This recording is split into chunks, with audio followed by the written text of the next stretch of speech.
buhay natin ay parang isang sugat. Minsa'y panalo, minsan ay talo.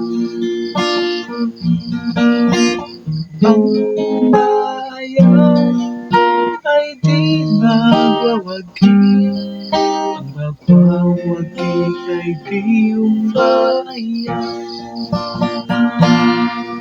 Kung talo sa ngayon, may bukas pa naman. Huwag lamang susuko, ito lang laban.